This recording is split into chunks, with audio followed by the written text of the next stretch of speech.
Secretos arqueológicos de Zempoala. Estudiante. Y luego iniciará el recorrido por todo este lugar arqueológico, explicando cada uno de los lugares sagrados. Maestro. Bueno, vamos a hablarles aunque sea aquí desde el trono de Chicomeacatl, el rey de las 7 cañas. La gente de estos tiempos se ríe de todas estas cosas. Eso de un rey con 7 cañas y todo, les parece como algo chistoso. Sin embargo, tiene honda significación, representa los 7 grados de poder del fuego. Pero, ¿quién conoce el fuego? ¿Ustedes creen que los científicos modernos, que son tan sapientes, que resucitan muertos, que crean plantas y hacen surgir soles, conocen, acaso lo que es el fuego? Ese es un elemento desconocido. Sin embargo, no tendrían ellos inconveniencia alguna en reírse de las 7 cañas del rey que otrora se sentara por aquí, en este trono. Y aquí estoy yo de atrevido, subido sobre este trono. Y este cuate está hasta mal ahí, ¿verdad? Bueno, sigamos adelante.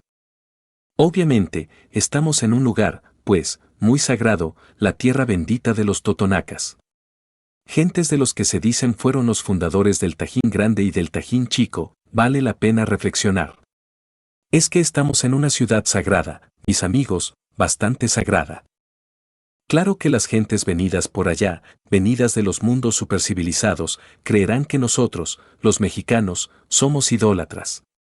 Por eso no tuvieron inconveniencia alguna en levantar catedrales sobre los templos benditos de nuestros antepasados.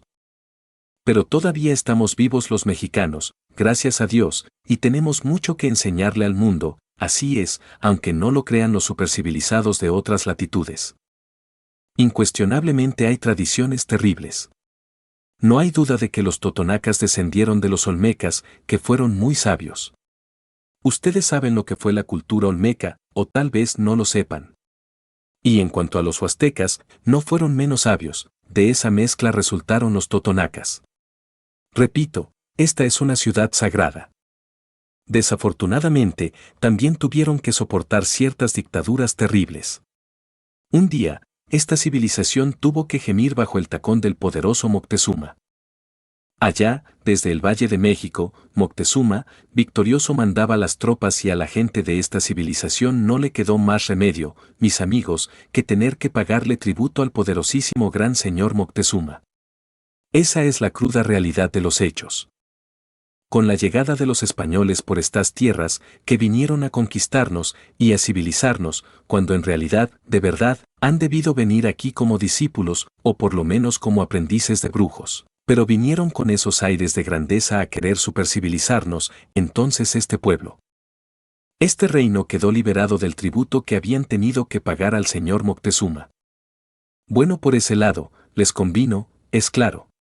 Bien sabemos nosotros que los totonacas tenían que sufrir muchísimo para poderle pagar tributo, pues, a la gente del Valle de México, pero así es la historia y así son los imperios. Esto no significa que la civilización de los mexicanos, allá en el Valle de México, fuera absurda, no. Había un imperio y eso es todo.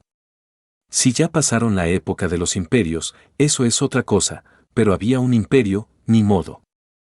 Y continuemos hablando un poquito sobre Zempoala, era un lugar bastante limpio.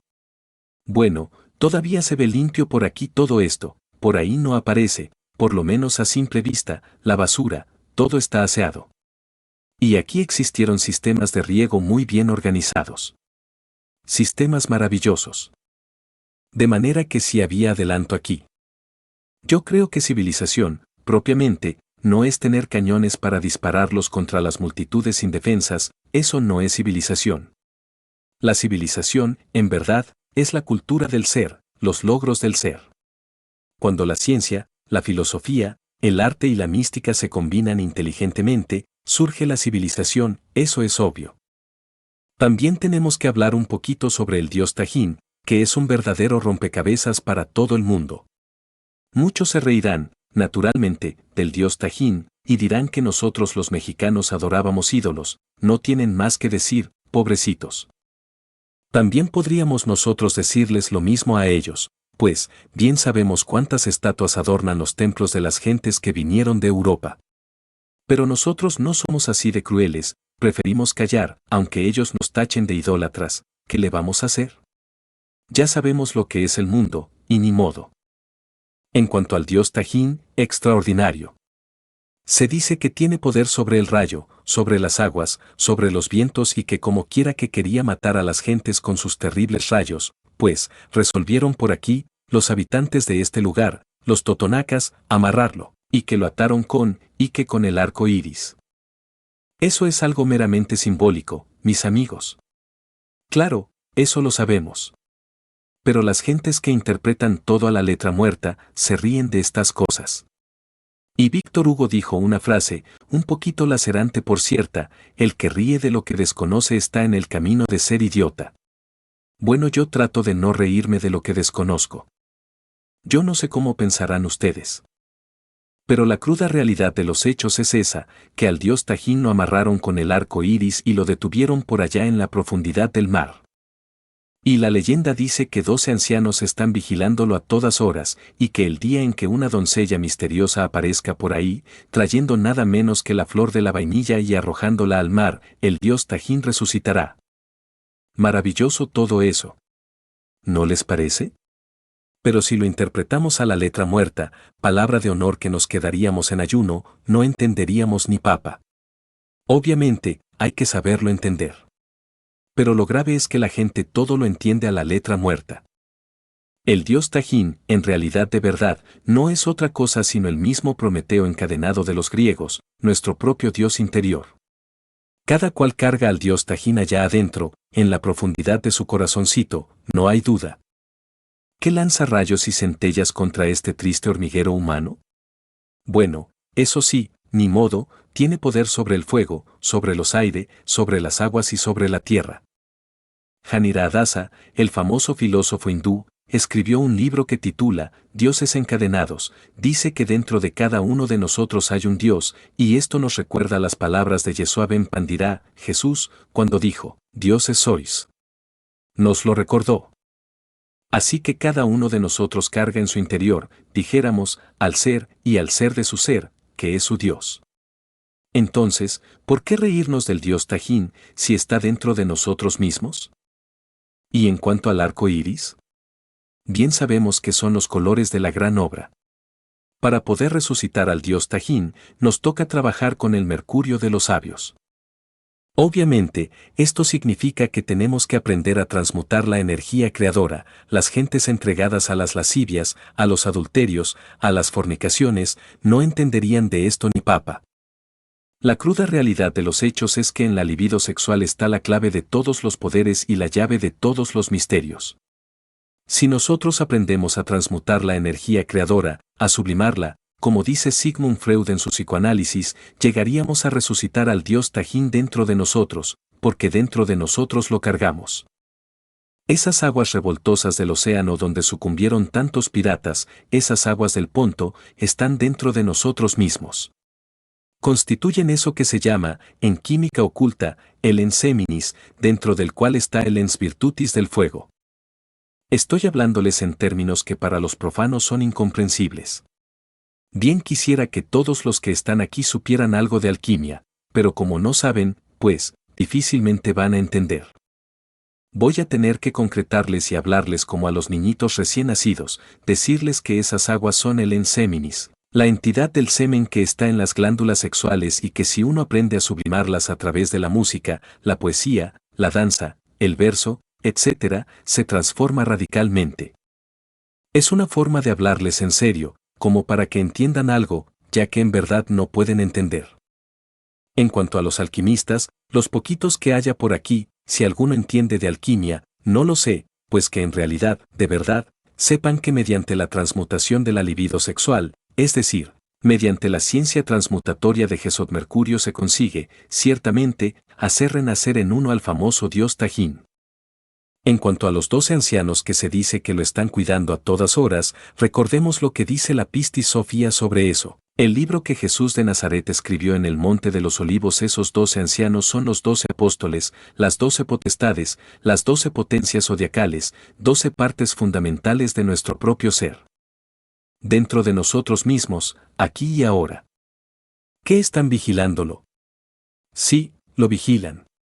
Pero un día llegará en que el dios Tajín podrá resucitar, cuando venga esa Fermosa, como dijera don Miguel de Cervantes a Saavedra en su Don Quijote, entonces sí habrán cosas extraordinarias.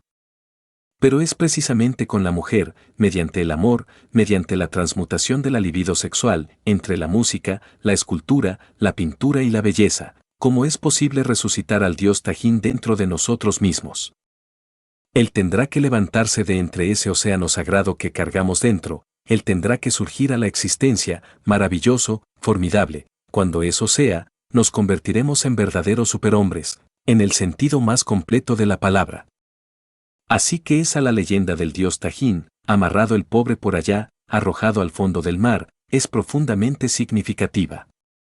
Pocos la podrían entender, a pesar de que me estoy esforzando en que ustedes la comprendan.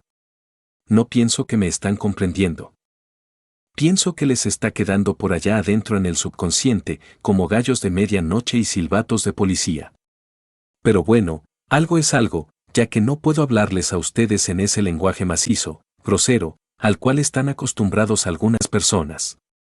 Yo me contento con decirles lo que hay que decirles, que el dios Tajín no es un ídolo, como están creyendo los supercivilizados que vienen por aquí a civilizarnos a nosotros, los pobres mexicanos.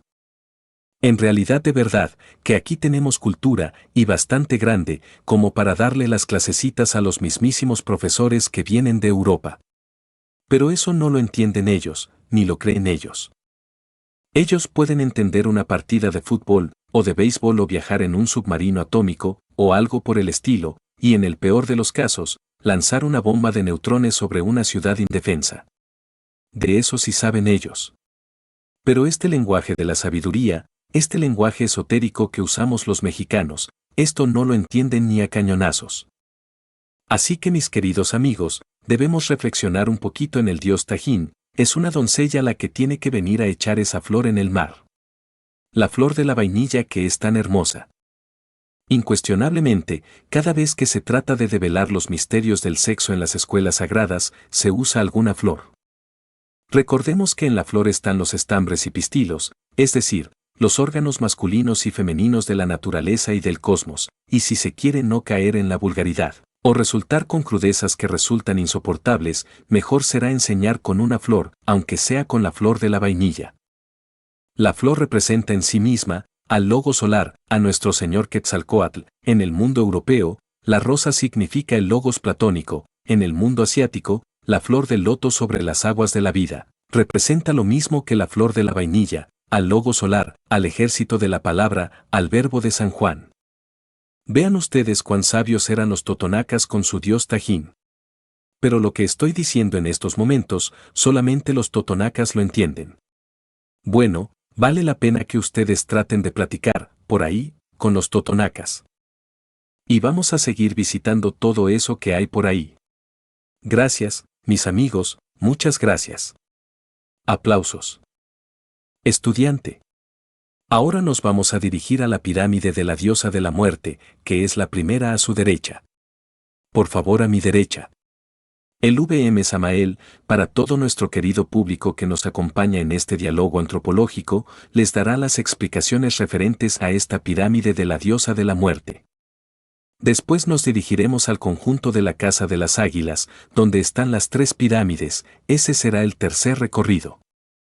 Maestro. Bueno, amigos, pues, vamos a platicar un poquito sobre Mictecacihuatl, la bendita diosa madre muerte. Ciertamente, por aquí se encontraron como 18 cráneos y un poco de balas de los arcabuces de los señores que nos vinieron a civilizar. Resulta un poquito incongruente eso de encontrar cráneos aquí, arrojados de los señores tan civilizados, que francamente no entendemos los mexicanos qué clase de civilización nos iban a traer. Mataron a nuestra gente, y por ahí, en el museo, están los cráneos. Si ustedes quieren conocerlos, pues bastaría que ustedes visitaran el museo. Tenemos nosotros que ser un poquito francos. Francamente, tenemos que hablar, dijéramos, con sinceridad, con el corazón en la mano, aunque a los supercivilizados, que vinieron de la península ibérica, estas cuestiones les parezcan demasiado crudas. Tenemos que decir en forma enfática que la bendita diosa Madre Muerte tiene una profunda significación. Decía y dice, nuestro presidente José López Portillo, gran escritor, un hombre intelectual, que a la fecundación le prosigue siempre a través del tiempo la caducación. Y eso es cierto y de toda verdad. Las gentes tienen miedo a la muerte, pues deberían tenerle también miedo al nacimiento, puesto que nacer y morir son dos fenómenos de una misma cosa. Resulta incongruente que le temamos a la muerte y no le tengamos miedo al nacimiento. La diosa Madre Muerte con su corona de cráneos en la cabeza es de profunda significación. Sin embargo, esto de la profunda significación tampoco se entiende. Dice López Portillo, y con justa razón, que si comentamos un poco de frases o palabras llenas de honda significación, construiremos, naturalmente, algo que la mente no podrá entender a través del razonamiento subjetivo, y en eso estoy de acuerdo con nuestro ciudadano presidente, esa es la verdad. La vida tiene grandes significaciones que la gente no entiende. La muerte, por ejemplo, tiene una honda significación. Ver el cuerpo muerto de un ser querido dentro de un féretro no es haber entendido el fenómeno de la muerte. Si uno logra comprender el fenómeno de la muerte, descubre el origen de la vida, porque la muerte y la vida están íntimamente relacionadas. La muerte y la concepción se encuentran, se hallan asociadas. Así que, en realidad de verdad, quien comprenda el misterio de la muerte, comprende el misterio de la concepción, eso es obvio. La bendita diosa Madre Muerte, en el fondo no es sino una variante de nuestro propio ser, pero derivada. Quiere decir que a la diosa Madre Muerte no hay que buscarla fuera de sí mismos, sino dentro de sí mismos. Esto lo sabían, perfectamente, las civilizaciones antiguas, nunca lo ignoraron los habitantes de esta ciudad sagrada, los totonacas, tampoco lo ignoraron los huastecos y los olmecas, esta es una civilización portentosa. Quien en verdad tenga el valor de autoexplorarse psicológicamente, descubrirá dentro de sí mismo, en las distintas partes de su ser, eso que se llama la diosa Madre Muerte. ¿Qué se le rendían culto a los muertos? Sí, es verdad. Y también se le rendía culto a los muertos en la China antigua antes de que Mao Zedong surgiera al poder. Sin embargo, muy secretamente, aunque al régimen de Pekín no le guste, se sigue rindiendo culto a los muertos en algunas latitudes de la China. Antiguamente, todas las civilizaciones, ya sea la de Egipto, ya sea esta, la de los totonacas o cualquier otra, rindió culto a la muerte y a los muertos. La muerte es la corona de todos. Se entiende por muerte dejar el cuerpo físico. Esto no es más que un traje, una vestidura pasajera que hay que eliminar, que es perecedera y que nos causa mucho dolor. Nosotros no somos el cuerpo no es sino el vehículo del ser. Lo que nos interesa a nosotros es el ser. Y el ser es el ser y la razón de ser del ser es el mismo ser. Los gringos dicen, the being is the being, and the reason for the being to be is by himself.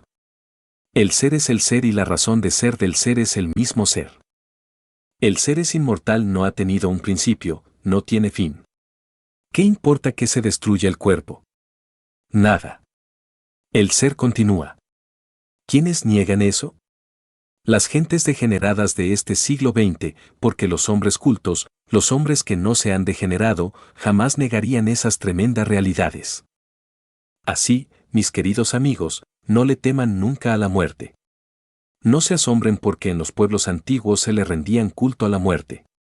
Vale la pena que nosotros estudiemos los misterios de la vida y de la muerte mientras llega el oficiante. Vale la pena que nosotros conozcamos algo sobre la muerte.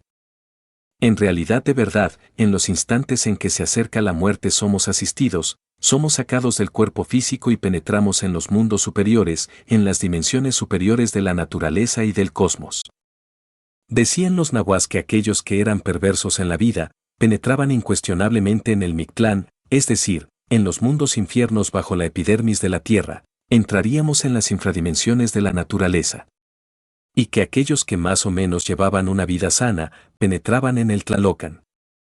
Sin embargo, hay algunos que ni entraban en el Mictlán ni entraban en el Tlalocan, se quedaban en el umbral. Entender esto es muy importante. También es cierto y de toda verdad que todo retorna, que todo regresa, que todo se reincorpora, los planetas regresan al punto de partida después de algunos años, los átomos regresan también al punto de partida original. Así también nosotros regresamos, volvemos, nos reincorporamos para una nueva existencia. Hay gentes que lo recuerdan, hay gentes que saben que existieron en el remoto pasado, que lo entienden. La mayor parte no saben de estas cosas y se ríen, pero, el que ríe de lo que desconoce, está en el camino de ser idiota. Bueno, mis amigos, vamos a continuar por toda esta ciudad sagrada. Como les digo, están invitados a que nos acompañen. Hasta aquí mis palabras. Aplausos. Estudiante. Vemos el conjunto de las casas de las águilas y las 3 pirámides en esa dirección. Como vemos en estas 3 principales pirámides, la pirámide del agua, que van a encontrar al lado izquierdo de ustedes y al lado derecho mío. Al lado izquierdo mío y al derecho de ustedes está la pirámide dedicada a los caballeros tigres y águilas. Y esta, en la cual diserta el maestro Samael Aungüe, es la gran pirámide o pirámide del sol. Maestro. Bueno, mis estimables amigos, vamos a hablar ahora sobre esta pirámide sobre la cual nos encontramos, también hablaremos sobre la pirámide del agua, y también hablaremos sobre la pirámide, el templo de los caballeros tigres y águilas. Ruego a todos los aquí presentes mucha atención. Obviamente, la pirámide del sol es profundamente significativa. Cuando uno cita al sol tiene, forzosamente, que recordar a Quetzalcóatl. Quetzalcóatl, en realidad de verdad, es el Cristo mexicano. La serpiente emplumada, antes del amanecer del universo se revolvía maravillosamente, se retorcía en el Omeyocan, el lugar 2, donde todo es 2 para poder ser 1 y saber ser 2. Quetzalcóatl, en sí mismo, el sol y la serpiente son 1. Siempre se asoció en los misterios de Zaratustra a Ahura Mazda, el Cristo, u Osiris egipcio, con el sol. Así, similarmente el sol, el fuego, la serpiente emplumada se hallan asociadas al astro rey. Y no es que nuestros antepasados de Anáhuac, o los antepasados de esta tierra bendita en donde ahora estamos fueran idólatras al adorar al sol, es que ellos entendían que este sol que nos alumbra es tan solo el símbolo de un sol espiritual, trascendental. No olviden ustedes, mis amigos, que así como existe este sol físico que nos ilumina, también existe un sol astral, invisible para los ojos de la carne, pero visible para la inteligencia y el corazón, que se halla ubicado en las Pléyades. ¿Por qué? Porque nuestro sol, este que nos ilumina, es uno de los 7 soles de las Pléyades. Cada uno de los 7 soles de las Pléyades da vida a un juego de mundos que giran a su alrededor. Todos los 7 soles de las Pléyades gravitan alrededor de Alcione, un sol físico espléndido. Pero el sol austral o astral, la inteligencia solar o el conjunto de inteligencias solares que viven en ese sol ubicado en otras dimensiones de la naturaleza y del cosmos, incuestionablemente tiene que hallarse en las Pléyades, porque el sol que nos ilumina, repito, es uno de los 7 soles de las Pléyades.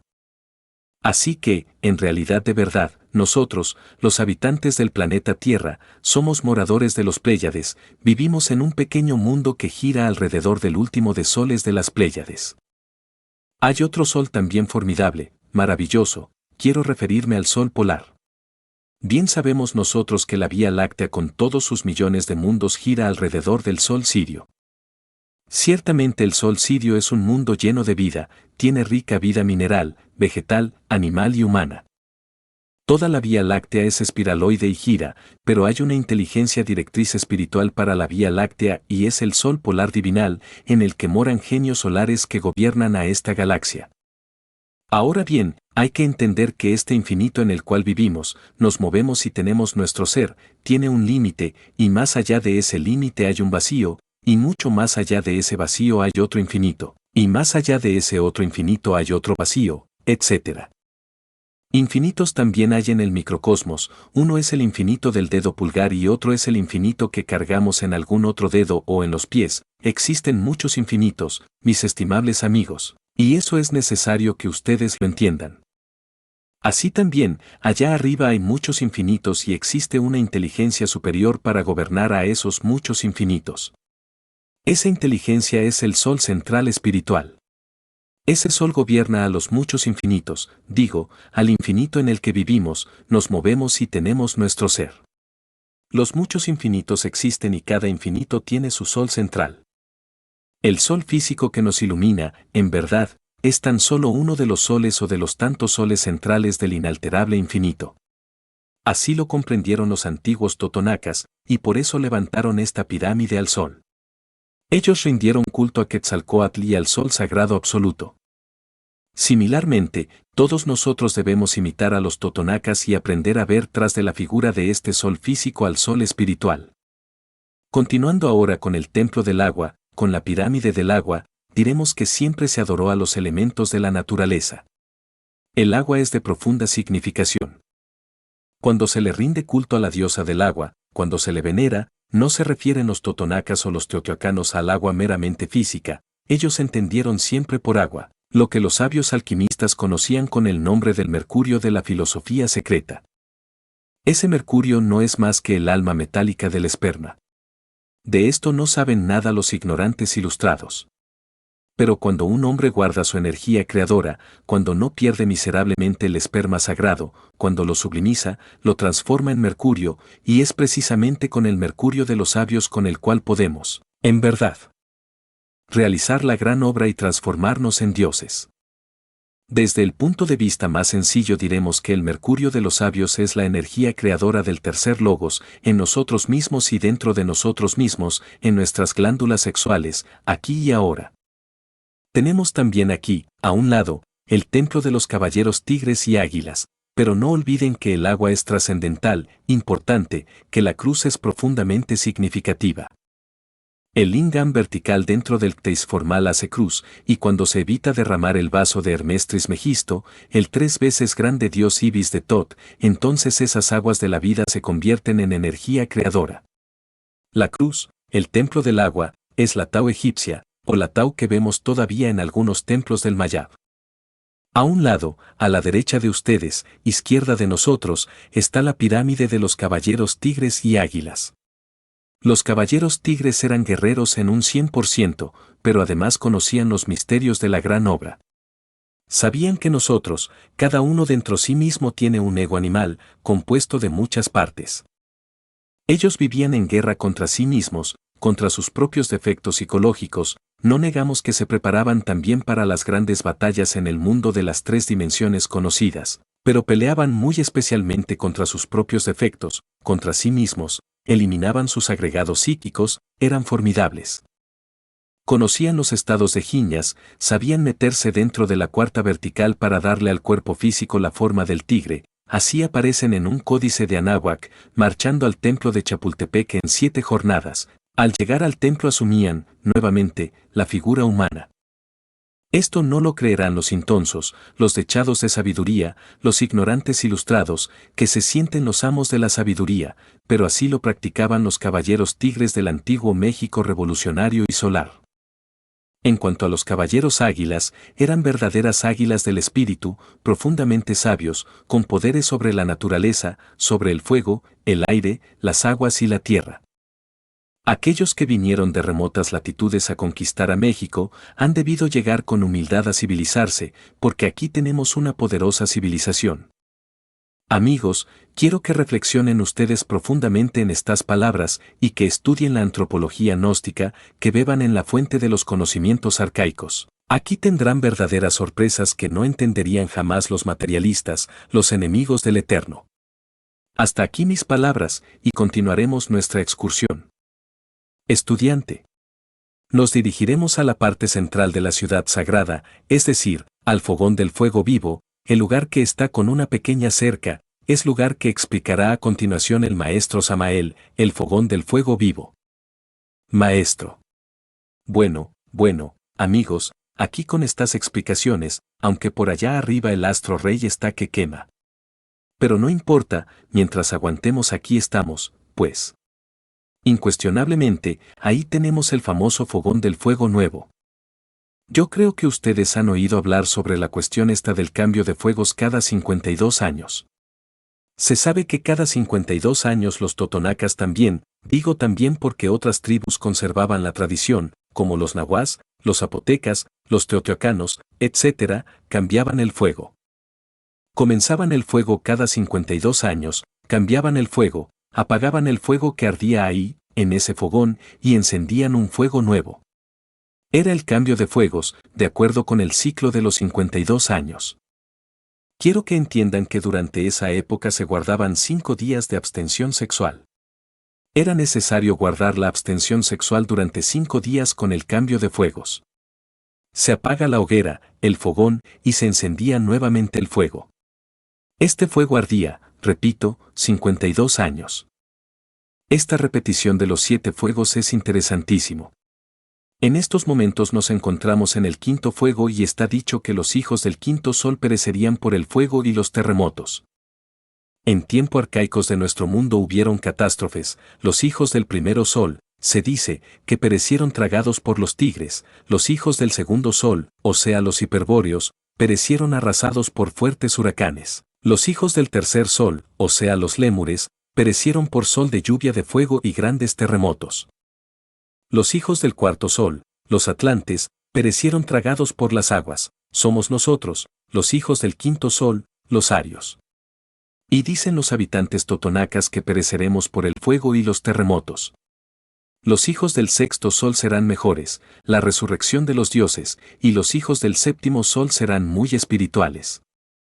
Todo eso está escrito en los distintos códices y es bueno comprenderlo. Sin embargo, existen 7 ciclos menores. Bien sabemos nosotros que los continentes flotan, esta concepción pertenece a la Pangea, que los antropólogos de esta época comienzan a entender. Los continentes flotan, se separan o se alejan a través de millones de años, y debido a esto, hay 7 glaciaciones también. Así que, en realidad de verdad, los 7 soles se procesan en ciclos menores de acuerdo con el movimiento geológico de la masa terrestre. Y para simbolizar esto, se encendía el nuevo fuego. Repito, estamos ahora en el quinto sol y esto es bastante interesante. P. Maestro, ¿puedo hacerle una pregunta? Maestro. Cuando termine el discurso. Incuestionablemente, los nahuas, zapotecas, toltecas, mayas, totonacas, tuvieron una poderosa sabiduría que resiste cualquier análisis geológico o antropológico. Así que en verdad no fueron los ignorantes que suponen los españoles, no. En estas tierras existió una cultura poderosa y esa cultura está enterrada en el subsuelo. Todavía existen aquí culturas que no han sido desenterradas y que algún día sorprenderán a todos los arqueólogos y antropólogos del mundo entero.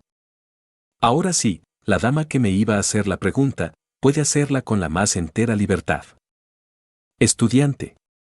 Maestro, ¿qué relación hay entre esos 52 años y la duración de cada raza? Maestro.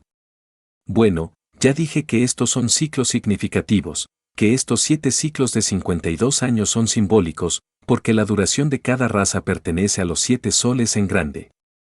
De manera, pues, que estos 7 fuegos son significativos, simbólicos, para alegorizar o simbolizar a las 7 grandes razas. Hasta aquí mis palabras, gracias, mis amigos. Estudiante. Las 2 últimas explicaciones por parte del presidente mundial de la antropología gnóstica, Samael Aun Weor, serán la del circular de los gladiadores, allí en ese lugar, y también la del templo mayor, que está enfrente de todos nosotros. Y creo que algunos podrán percibir el llamado templo de las calaveritas, donde se encontraron 1460 calaveritas en barro. Maestro. Bueno amigos, bueno, por favor reúnanse, vamos a platicar un poco sobre todas estas cuestiones antropológicas. Ya hablamos sobre la cuestión del fuego nuevo, y ahora hablaremos un poco sobre la cuestión del círculo aquel que ven ustedes ahí. El círculo de los gladiadores, vale la pena que lo estudiemos de verdad. Tiene 42 almenas o figuras en forma de sillas. Observen ustedes esas 42 sillas, qué interesante resulta eso, son los 42 tronos para los 42 jueces de la ley, los 42 jueces del karma. Bien sabemos que todo en la vida se procesa de acuerdo con la ley de causa y efecto, no existe causa sin efecto ni efecto sin causa. Es cierto que existen también los 42 arcontes del destino. En los tiempos antiguos nadie ignoraba la cuestión de los 42 jueces y ahí ven ustedes las 42 sillas. En el Egipto sagrado, milenario, se habla también de los 42 jueces del karma que trabajan bajo la dirección de Anubis, el gran juez de la ley. ¿Cómo podrían faltar aquí, en la tierra sagrada de los totonacas, en el mismísimo círculo de los gladiadores, las 42 sillas para los señores que gobiernan las leyes de causa y efecto en nuestro mundo tierra. Imposible. Y ahí están, ante el veredicto solemne de la conciencia pública. Quien se pronuncie contra esta tesis va a tener que echar abajo la egiptología, va a tener que atacar a Anubis y a sus 42 jueces en el libro de los muertos en el Egipto milenario, va a tener que desbaratar, por sí mismo, todas las viejas teogonías de los antiguos tiempos. Pero la realidad es que ahí están las 42 sillas, y eso es profundamente significativo.